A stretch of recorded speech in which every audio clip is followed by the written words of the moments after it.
Hello বন্ধুরা, আমি আশিস। আজ আমি তোমাদের জন্য এনেছি এক সত্যি ভৌতিক গল্প, যা ঘটেছিল আমার দিদার সঙ্গে বহু বছর আগে। দিদা নিজেই সেই অভিজ্ঞতা আমাকে শুনিয়েছিলেন, আর আজ আমি সেটা তোমাদের সামনে তুলে ধরছি। তাহলে চলো শুরু করি। ভোরের আগে আতঙ্ক।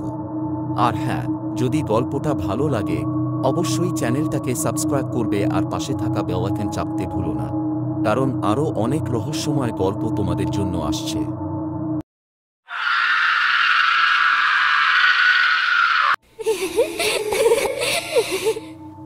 সময়টা ছিল হাড় কাঁপানো শীত আর ঘন কুয়াশায় ঢাকা শীতের ভোরের।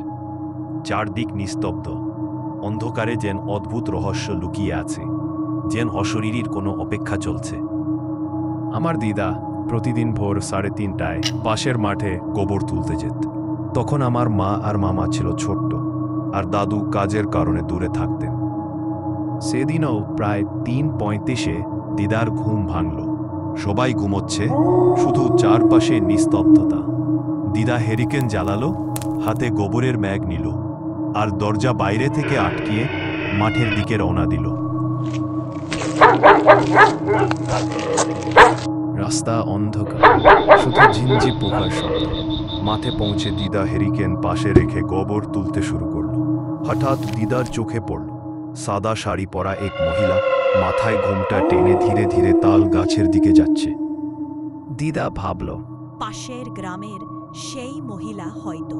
কিন্তু খটকা লাগলো তার। সে তো এত ভোরে কখনো আসে না। দিদা ডাক দিল, ও বউ, কোথায় যাচ্ছ? কোনো উত্তর নেই। সেই মহিলা শুধু ধীরে ধীরে গাছের দিকে এগিয়ে চলেছে। হঠাৎ বাতাসের ঝাপটা, হেরোকেনের আলো কেঁপে উঠল। দিদা অবাক হয়ে দেখল, মহিলা মুহূর্তের মধ্যে তালা গাছের মাথায় উঠে গেছে। হঠাৎ ঘোমটা সরে গেল। দেখা গেল লাল টুকটুকে চোখ, কপালে বড় সিঁদুরের টিপ, আর মুখের একপাশ আগুনে পুড়ে গেছে। দিদা এক মুহূর্তের জন্য কথা বলার শক্তি হারালো। তার শরীর ঠান্ডা হয়ে গেল। এ তো অশরীরী। ভয় সামলে দিদা হেরিকেন হাতে নিল। মনে মনে ভাবল, ভূত আগুনে ভয় পায়। তাড়াতাড়ি ঘরের দিকে হাঁটতে লাগলো। কিন্তু পিছনেই যেন মৃত্যু ছুটে আসছে। তালগাছ থেকে লাফিয়ে নামল সেই অশরীরী। পায়ের শব্দ, লাল চোখের দৃষ্টি, দিদার শরীর শীতল হয়ে যাচ্ছে। অবশেষে দিদা দরজার সামনে পৌঁছল। ঠিক তখনই অশরীরী কিছুটা দূরে দাঁড়িয়ে ভয়ঙ্কর দৃষ্টিতে তাকিয়ে বলল,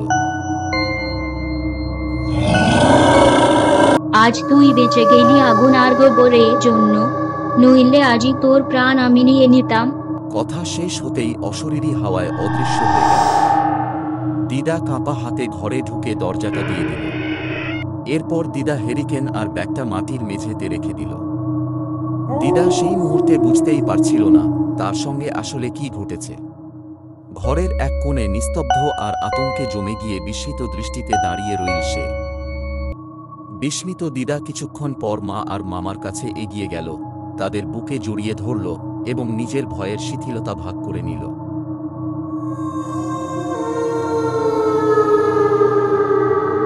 এর কিছুক্ষণ পর ভোরের আলো ফুটতে শুরু করল, কিন্তু সেই রাতের অশরীরী উপস্থিতির ভয় দিদার মনে চিরকাল অন্ধকার হয়ে রইল।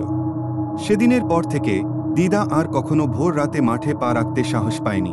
নীরব অন্ধকার যেন চিরকাল তার সাথে লেগেছিল। গল্পটা যদি তোমাদের ভালো লেগে থাকে তাহলে চ্যানেলটা সাবস্ক্রাইব করো আর লাইক দিয়ে পাশে থেকো। সামনে আরও ভয়ঙ্কর গল্প আসছে।